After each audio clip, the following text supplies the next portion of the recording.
भारतवर्ष की राजधानी इंद्रप्रस्थ दिल्ली वर्तमान में जिसको कहते हैं, वास्तव में ये धर्म की राजधानी है।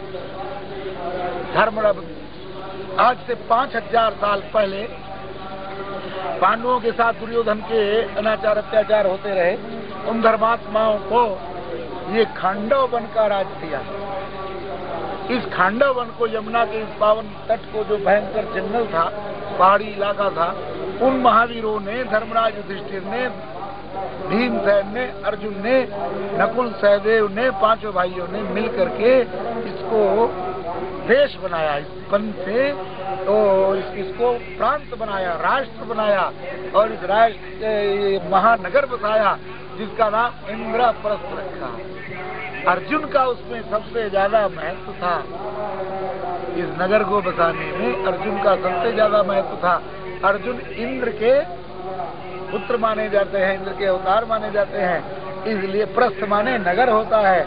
इंद्र का नगर, और इंद्र के नाम से इसलिए इस नगर का नाम इंद्रप्रस्थ रखा गया। और जब तक इस नगर का नाम इंद्रप्रस्थ रखा, तब तक भारत विश्व का शासन करने वाला भी रहा। सज्जनों एवं भक्तजनों, भारतवर्ष की इस धरणी से जब भी अत्याचार हुए, उस समय भयंकर अत्याचार था, इसी जगह से उस अत्याचार का उन्मूलन हुआ। यहीं पर राजसूय यज्ञ किया युधिष्ठिर ने भारतवर्ष से आतंकवाद को मिटाने के। जरासंध बड़ा भयंकर आतंकवादी था। उसने हजारों राजकन्याओं को बंदी बनाया हुआ था, 16,108 राजकन्याएं, और उतने ही राजाओं को, उनके पिताओं को। और उसकी ये था कि इतने जो है संख्या पूर्ण होने पर मैं सबको बलिदान करूंगा, ऐसी उसकी विचित्र था। इतना बड़ा आतंकवादी था। गुरुजी, एक चीज जानना चाहेंगे, क्या उस समय से अब तक क्या नारियों पे अत्याचार या शोषण इस तरह आज इंद्रप्रस्थ में रुक पाया है क्या? उसी का मैं आपको वृत्तांत सुना रहा हूँ। वो जो शोषण हो रहा था, आतंक कर रहा था, उसके आतंक को दूर करने के लिए भगवान श्री कृष्ण ने पांडवों का सहारा लिया। यहीं से इंद्रप्रस्थ में युधिष्ठिर को समझाया, यज्ञ करो। युधिष्ठिर ने कहा, यज्ञ में बाधाएं बहुत आती हैं, आएंगी।